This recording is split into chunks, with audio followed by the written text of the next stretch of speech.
Ya, assalamualaikum warahmatullahi wabarakatuh.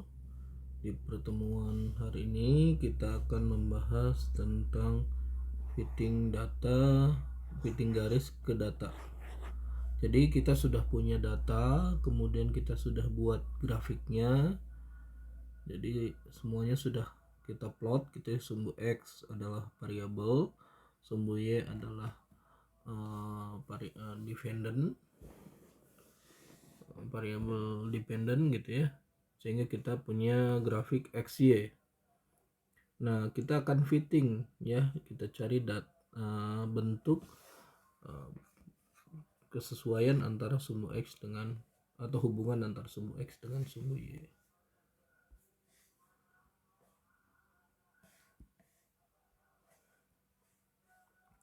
Jadi sebelumnya kita sudah membahas tentang bagaimana cara untuk membuat gambar. Ya, ini adalah sumbu X, gitu ya. Ini adalah sumbu X. Kemudian sumbu X ini ada skala. Kemudian ini adalah sumbu Y, kita buat skala, dan ini adalah datanya.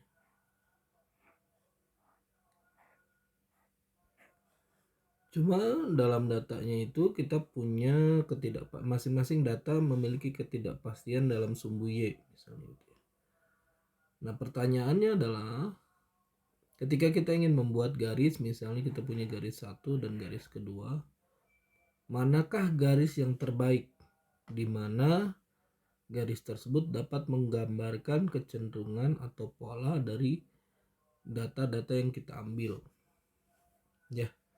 Jadi pertanyaannya adalah bagaimana atau manakah garis yang terbaik kalau kita membuat secara manual, mana yang tepat, ya. Itu adalah pertanyaan sederhana, tapi konsekuensinya adalah itu kita dengan adanya garis kita bisa menginterpolasi data di antara data-data yang setelah ada, ya, ini atau ekstrapolasi, jadi data setelah atau di luar daerah pengamatan. Misalnya daerah pengamatan dari A sampai B saja, maka kalau di antara rentang A dengan B, nilai X-nya di antara A sampai B, maka kita sebut interpolasi, ya. Di luar daerah rentang A sampai B, maka kita sebut dia adalah ekstrapolasi, ya. Ekstrapolasi di sini juga ekstrapolasi. Jadi dengan mendapatkan garis yang terbaik kita bisa menginterpolasi atau mengekstrapolasi atau mendapatkan data, ya, bukan data, ya, nilai Y berdasarkan nilai X yang kita harapkan, gitu. Jadi kita dapat model atau nilai perkiraan ketika nilainya di dalam rentang atau di luar rentang yang telah kita ukur, gitu.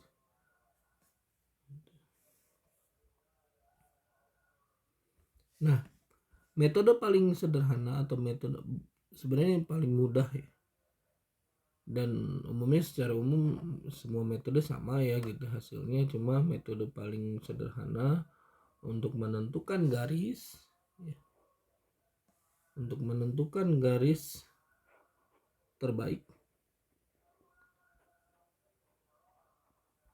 itu adalah metode kuadrat terkecil, ya.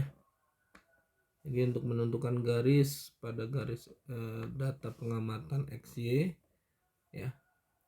Nah, untuk menentukan garis terbaik pertama adalah kita dengan cara mengasumsikan bahwa setiap kesalahan acak terdapat hanya pada pengukuran kuantitas Y. Jadi hanya pada kuantitas Y. Sedangkan nilai X sendiri karena kita sudah tentukan nilainya secara presisi, gitu ya, kita atur supaya X-nya sesuai yang kita tetapkan, maka derajat kesalahan hanya ada pada sumber Y. Maka karena ada derajat kesalahan hanya pada sumbu Y, kemudian yang kedua adalah kita asumsikan bahwa ketidakpastian dalam setiap pengukuran besarannya itu nilainya sama kemanapun, berapapun nilai X-nya, derajat kesalahannya sama. Jadi rentang kesalahannya sama. Nah, oke.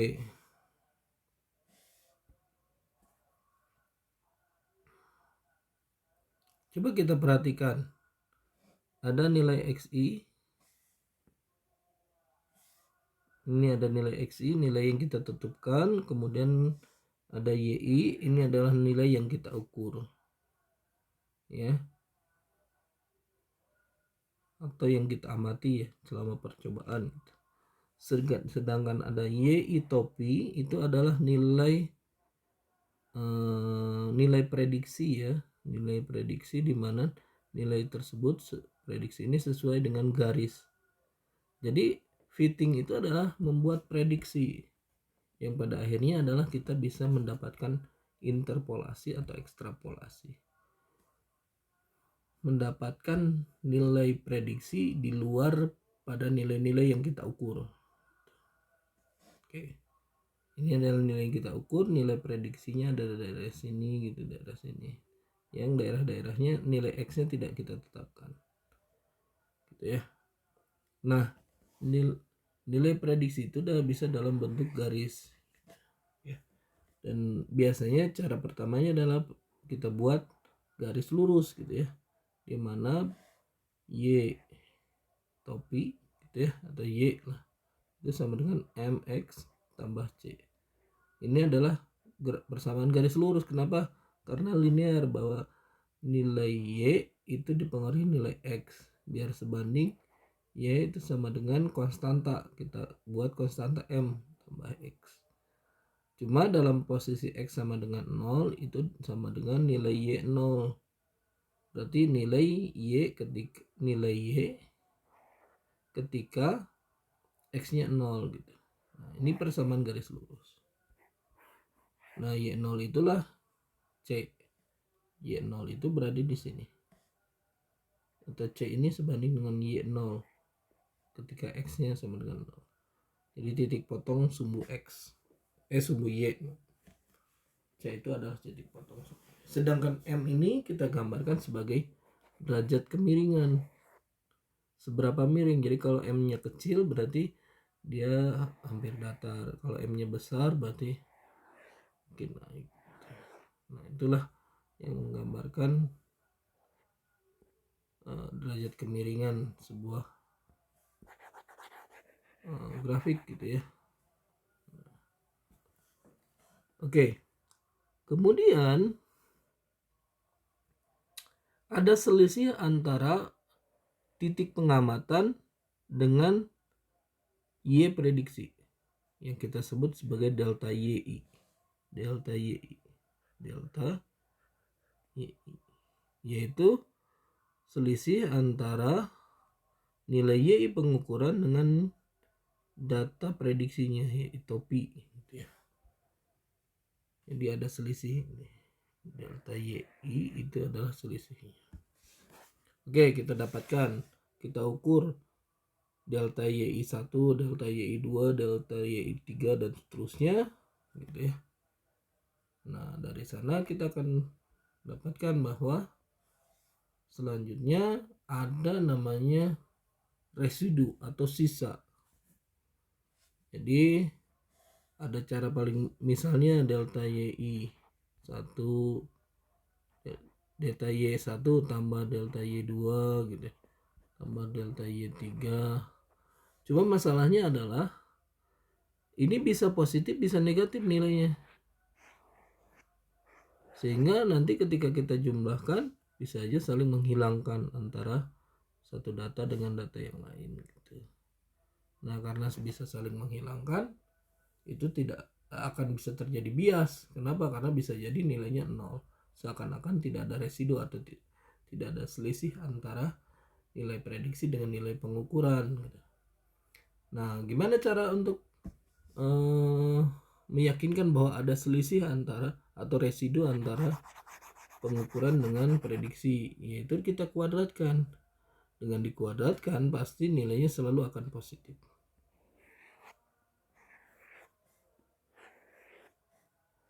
Sehingga ketika kita tambahkan delta Y1 kuadrat tambah delta Y kuadrat, Y2 kuadrat dan sampai delta YN kuadrat, maka ini akan hasilnya selalu positif. Itu akan menunjukkan adanya selisih antara hasil pengukuran dengan prediksi pada persamaan garis lurus tersebut. Jadi kalau kita jumlahkan, kita sebut dia sebagai kuadrat residu ya, SSR lah kita sebut. SSR itu sebanding dengan delta S penjumlahan dari delta YI kuadrat mulai I sama dengan 1 sampai I sama dengan N. Ya, makanya SSR kita bisa ubah dengan mengganti delta YI dengan, kalau tadi berarti ini adalah YI kurangi YI topi ya. Kemudian YI topi itu kita ganti dengan persamaan garis lurus menjadi MX ke I. Ini I-nya di bawah. Tambah C. Kita masukkan, maka SSR itu sebanding dengan sigma YI kurangi MXI tambah C. Kemudian seluruhnya kita kuadratkan. Nah, kita dapatkan besaran residunya. Bagaimana cara untuk mengetahui garis terbaik? Bagaimana cara mengetahui garis terbaik? Harusnya adalah ketika residunya paling minimal. Jadi ketika kita ingin mendapatkan nilai garis terbaik, maka kita harus dapatkan residu paling minimal. Nah, kita pernah belajar dalam kalkulus cara untuk ketika kita punya fungsi fx dan ingin mengetahui nilai maksimal atau minimal dari fungsi fx, cara termudahnya adalah dengan menurunkan yang mendiferensialkan dari fungsi fx tersebut. Jadi kita mendapatkan sebenarnya ya, secara umum kita menggunakan matematika sebagai alat untuk menemukan nilai M dan C, di mana nilai M dan C ini yang akan meminimalkan nilai SSR gitu ya. Oke, karena ada dua komponen, pertama adalah komponen M ya, karena yang akan kita cari, dan komponen C gitu ya. Keduanya dia adalah kedua ini dia adalah konstanta gitu, tapi dalam fungsi ini kita ingin mendapatkan nilai M dan C, sehingga nilai SSR-nya itu adalah nilai SSR terkecil atau paling minimal. Oke, pertama kita diferensialkan SSR terhadap M ya. Coba kita perhatikan, SSR itu YI minus MXI plus C dikuadratkan. Maka kalau kita diferensialkan, sebenarnya ini ada angka 2 ya, 2-nya di depan. 2 kali MXI diturunkan, ini menjadi M-nya turun, jadi XI dianggap konstanta. Kemudian ini adalah misalnya gini, U kuadrat DU kuadrat, maka ini menjadi 2U DU gitu. U nya sendiri adalah YI sama dengan dikurangi MXI kurangi C, sedangkan DU nya adalah turunan ini karena variabel yang turunkan hanya M itu, maka ini sisanya adalah XI. Oke, ini berarti turunan terhadap M. Yang kedua adalah turun persamaan SSR diturunkan terhadap C ya, maka nilainya seperti ini.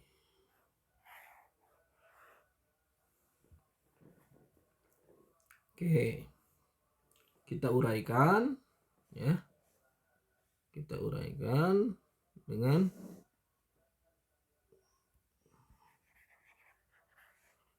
ya, Sama yang atas dulu, berarti ini sama dengan sigma y xi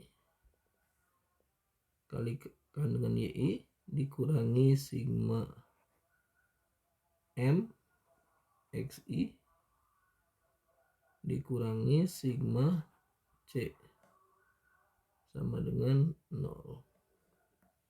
Kemudian ini menjadi sigma yi dikurangi sigma mxi. Oh iya, maaf.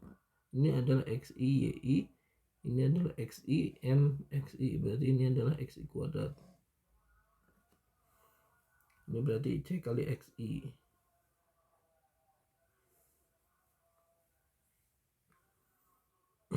Kemudian ini mxi dikurangi sigma c sama dengan 0.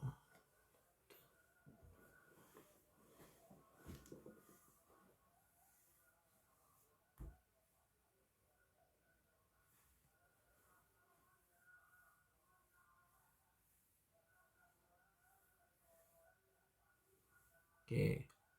Kemudian ini kita gunakan substitusi, kita gunakan ya. Jadi teknik substitusi kita akan dapatkan bahwa nilai m ini sebanding dengan n kali sigma xi yi dikurangi sigma xi kali sigma yi ya, dibagi n kali xi kuadrat dikurangi sigma xi dikuadratkan. Bedanya adalah ini kalau ini penjumlahan terhadap xi kuadrat, sedangkan ini adalah jumlah xi baru kemudian kita kuadratkan. Itu bedanya ya. Nah, kemudian nilai c juga sama ya. C sama dengan sigma xi kuadrat dikalikan dengan sigma yi dikurangi sigma xi kali sigma xi yi dibagi n sigma xi kuadrat dikurangi xi kemudian dikuadratkan, sigma xi kemudian dikuadratkan.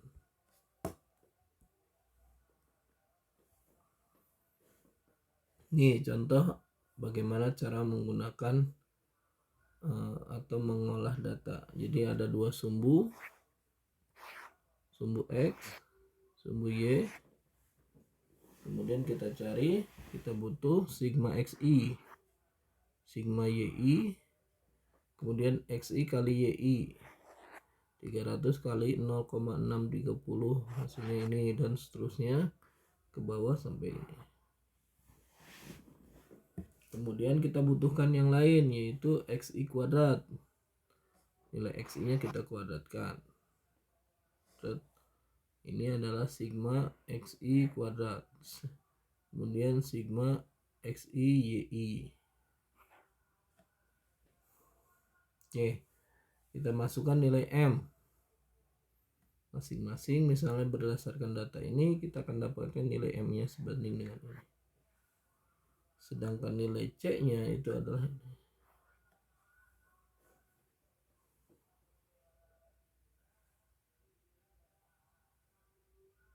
Oke, dapat ya. Nah, oke, selanjutnya kadang kita akan kesulitan dalam perhitungan, terutama dengan perhitungan manual sebenarnya. Nah, dalam perhitungan manual itu kita harus sangat berhati-hati dalam proses pembulatan hasil pembulatan data gitu ya. Ketika data-data itu kita bulatkan nilainya, maka dia akan sangat berpengaruh terhadap nilai m dan c. Bagaimana cara untuk melakukan pembulatan? Biasanya cara paling mudahnya adalah nanti di akhir perhitungan baru kita bulatkan. Kalau selama perhitungan tidak usah dibulatkan gitu.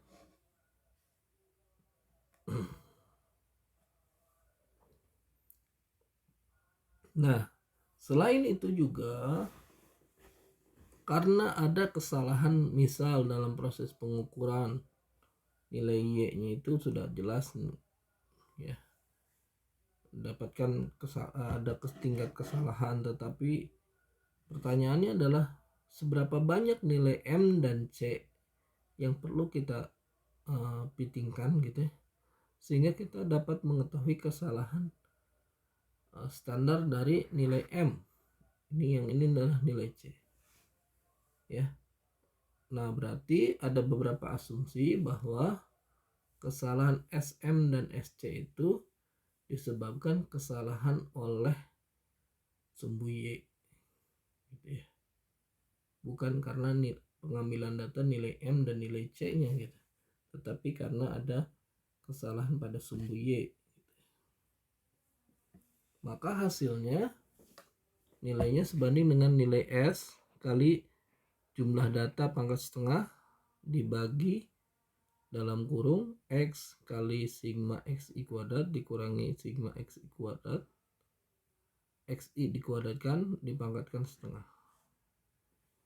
Ini pun sama, SC sebanding dengan S kali sigma XI baru kemudian pangkat setengah. Untuk yang penyebutnya ini nilainya tetap sama, yaitu N kali XI kuadrat dikurangi sigma XI kemudian dikuadratkan pangkat setengah. Nah, nilai S-nya sendiri atau simpangan bakunya seperti apa? Simpangan bakunya S sebanding dengan 1 per, yang ini adalah residu ya. Jadi nilai ini adalah nilai residu.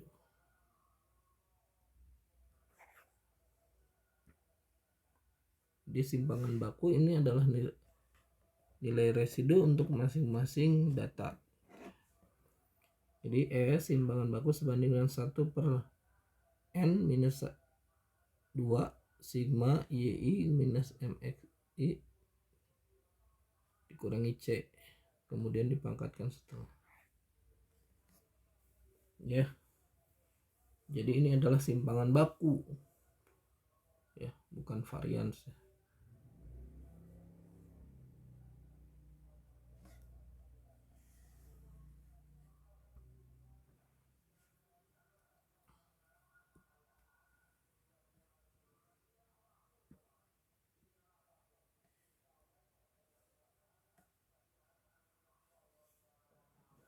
Nah, dengan berdasarkan tabel yang tadi yang sebelumnya kita sudah bahas, ini kita tinggal cari berapa kesalahan dari pengambilan datanya. Nilai M dan C nya sudah kita dapatkan nih,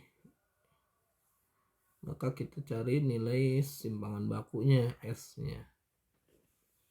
Kita dapatkan ternyata nilai S nya itu sebanding dengan 5,3281 kali 10 pangkat minus 3 volt. Kemudian kita lanjutkan perhitungan, ini nilai S nya, maka kita akan dapatkan SM dan SC. Oke.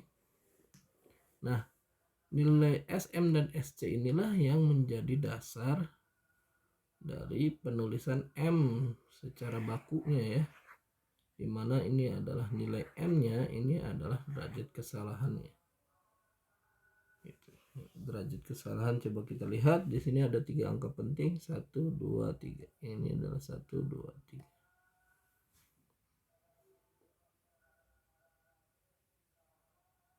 Oke, nilai C pun sama. Oke.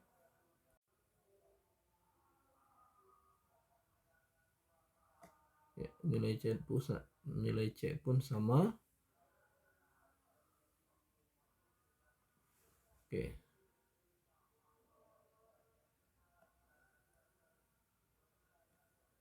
Oke ya, gitu.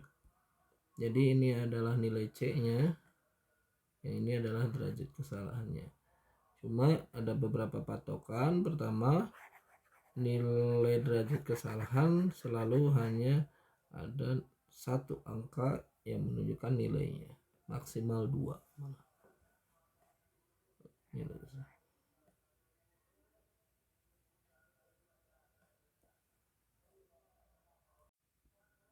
Nah, pertanyaannya adalah kalau kita memiliki data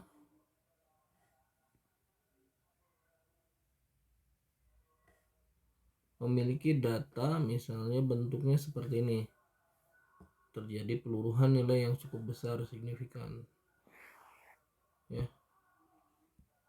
Jadi ada peluruhan nilai yang sangat signifikan.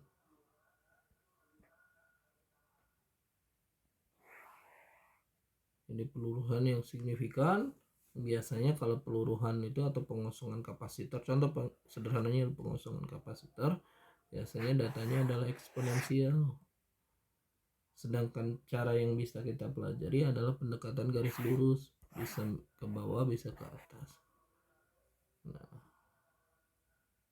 jadi pertama adalah kita akan gunakan logaritmik, yaitu salah satu komponen variabelnya yang variabel dependen atau independen gitu ya, itu kita buat dalam bentuk metode logaritmik atau dalam bentuk logaritmik, ya. Kita tahu misalnya bahwa dalam pengosongan kapasitor itu V kapasitor saat itu sebanding dengan V0 kapasitor pada saat 0 kali dengan eksponensial minus T per tau, ya. Pertama V0 itu adalah tegangan pada waktu 0 dan 1 per tau itu adalah konstanta waktu untuk pelepasan atau pengosongan kapasitor, ya. Konstanta ini dinilai ini hanya konstanta.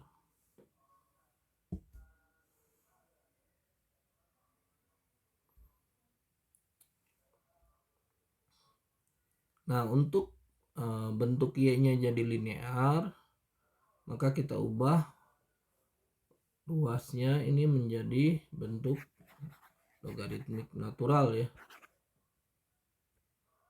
Jadi ln V sama dengan ln V0 kali eksponensial minus T per tau.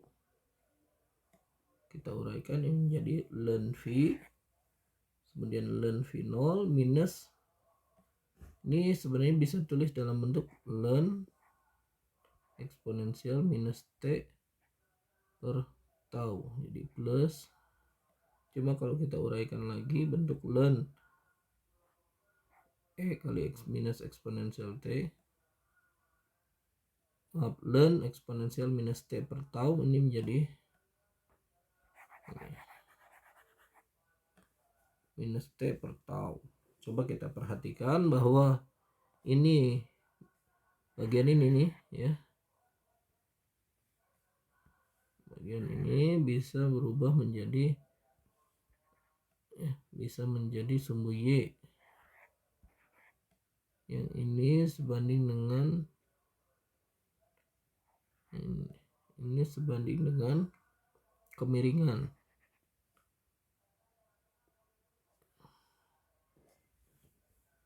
Berarti X-nya sendiri adalah T ditambah Y ditambah dengan konstanta C atau Y0, konstanta C, di mana konstanta itu adalah ln V0, berarti C-nya sendiri sama dengan ln V0, M-nya sendiri adalah minus 1 per tau. Oke. Jadi ini adalah titik potong, ini adalah kemiringan.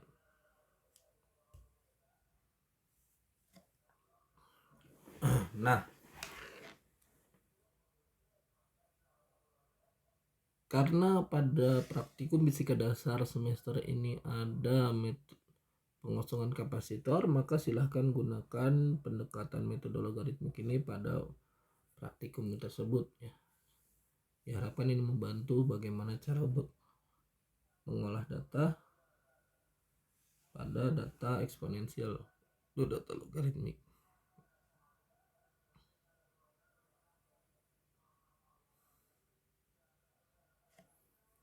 Oke, nah pertanyaan selanjutnya adalah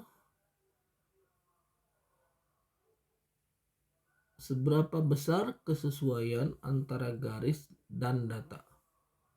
Jadi ketika kita sudah mendapatkan grafik, kemudian datanya seperti ini, kita dapatkan garisnya ya, gitu ya. Cuma masalahnya adalah seberapa dekat antara garis yang kita buat dengan apa istilahnya, dengan data yang kita ukur. Nah, yang disebut dengan koefisien korelasi linear, yaitu yang menggambarkan tentang kesesuaian antara garis dengan data. Seberapa besar datanya tersebar, berarti dia R-nya makin kecil bahkan negatif. Kalau lebar tapi lebih terkumpul, berarti itu adalah berkaitan dengan koefisien korelasi yang hampir sempurna gitu ya. Jadi antara pengambilan data dengan model matematiknya sangat baik dan digambarkan sebagai koefisien R sebanding dengan N kali XI minus sigma XI kurangnya sigma YI. Maaf, R sebanding dengan N XI kurangi sigma XI dikalikan dengan sigma YI dibagi NXI kurangi sigma XI kuadrat N sigma XI dikurangi sigma XI kemudian dikuadratkan, pangkatkan setengah, kemudian N sigma YI kuadrat dikurangi sigma YI dan kita kuadratkan, diakarkan. Inilah yang disebut dengan koefisien korelasi. Nah, nilai R itu sendiri di kisaran 1 sampai minus 1. Berarti kalau 1 itu berkorelasi positif, kalau minus 1 tidak berkorelasi sama sekali. Gitu ya. R-nya bisa 0, bisa minus 1 gitu dan terus. Pokoknya rentangnya 1 sampai minus 1. Oke. Sekian kuliah kita hari ini, semoga bermanfaat. Sebagai bukti kehadiran, silahkan kumpulkan laporan atau catatan kuliah dalam perkuliahan kita. Semoga bermanfaat. Ya, assalamualaikum warahmatullahi wabarakatuh. Salam sehat selalu ya.